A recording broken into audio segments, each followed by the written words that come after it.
Existe uma mansão abandonada em Toronto que surgiu em uma foto de grupo entre meus amigos. Vimos as imagens através de um conhecido comum que recentemente a explorou.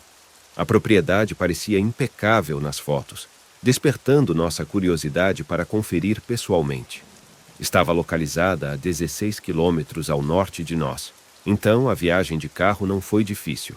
A mansão estava situada em uma vasta área de grama aberta, com pinheiros e outras plantas ao redor, servindo como uma cerca natural ou parede de privacidade.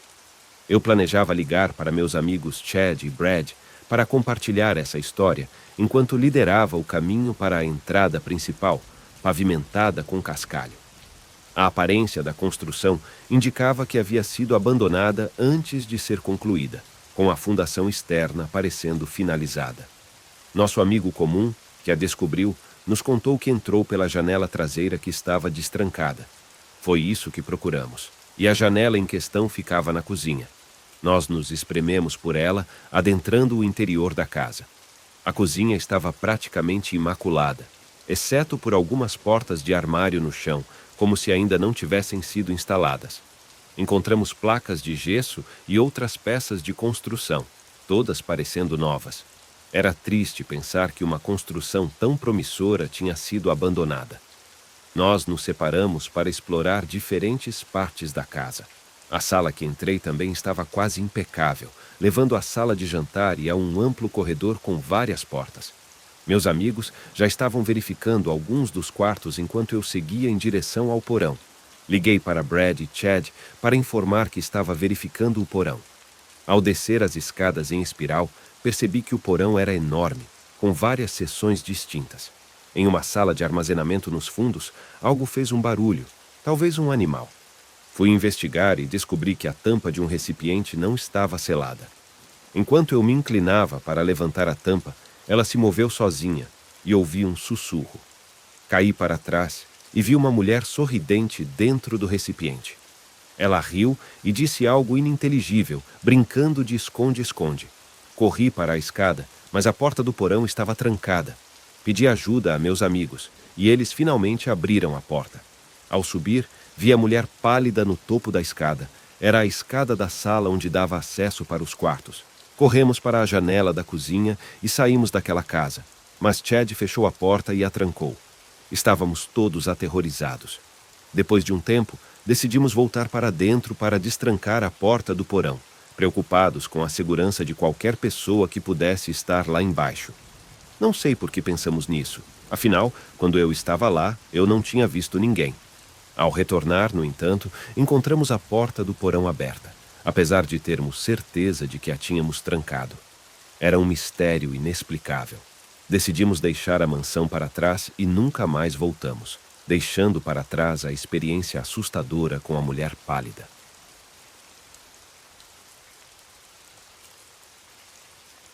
Quando eu era criança, morávamos em um bairro de classe média alta, com bastante espaço entre as casas. Todas as casas na nossa rua eram muito bonitas, mas havia uma casa anormalmente grande, mais próxima de uma mansão, bem do outro lado da rua. Da janela do meu quarto, eu podia ver as janelas da mansão. Como nossa rua tinha pouco tráfego, nossos pais nos permitiam jogar futebol na rua. Um dia ensolarado, meus dois amigos, Brian e Zeke, estavam jogando futebol comigo. Geralmente éramos só nós três, então inventamos uma versão de futebol livre para todos. A bola foi chutada para a propriedade da mansão, então corri para pegá-la. Ao pegar a bola, olhei para todas as janelas, verificando se o proprietário da casa me via. Em uma das janelas superiores, vi um menino que parecia ter mais ou menos nossa idade. Assustado, corri de volta para meus amigos e perguntei se eles também tinham visto o garoto na mansão. Eles não tinham, e quando olhei de volta à janela, ele não estava mais lá. Algum tempo depois, talvez um mês depois, eu estava no meu quarto jogando Nintendo. Por alguma razão, me levantei e olhei pela janela em direção à mansão. Lá estava o garoto na janela novamente, olhando diretamente para mim, mesmo do outro lado da rua. Isso me assustou profundamente, pois eu nunca o tinha visto fora da mansão antes. Refletindo sobre isso, percebi que nunca tinha visto os donos da casa também. Quando perguntei para os meus pais sobre o garoto do outro lado da rua, eles disseram que não havia nenhum menino naquela casa. Intrigado, decidi verificar por mim mesmo. Na próxima vez que Brian, Zeke e eu estávamos brincando na rua, tive uma ideia. Corri até a porta da frente da mansão e toquei a campainha. Uma mulher de meia idade respondeu, e quando perguntei se o filho dela queria jogar futebol conosco, ela ficou intrigada. Perguntei pelo garoto que eu sempre via na janela, mas ela ficou chocada e perguntou como ele parecia. Descrevi o garoto da melhor forma que pude, e ela começou a chorar. Ela me levou até o quarto de um menino e me mostrou uma foto. Era ele, o garoto que eu via na janela. Ela explicou que seu filho, Charlie, havia falecido há 10 anos, quando ele tinha 8 anos de idade. Ela estava sozinha desde então, após perder seu filho e marido. Apesar do choque, aquela experiência era triste, mas também angustiante. Houve outra ocasião em que vi o garoto novamente, meses depois. Ao olhar pela minha janela em direção à mansão da mulher do outro lado da rua, lá estava ele, na janela do andar de cima, olhando para mim. Fechei minhas cortinas com força, tentando esquecer, mas ainda sinto arrepios na espinha quando penso nisso.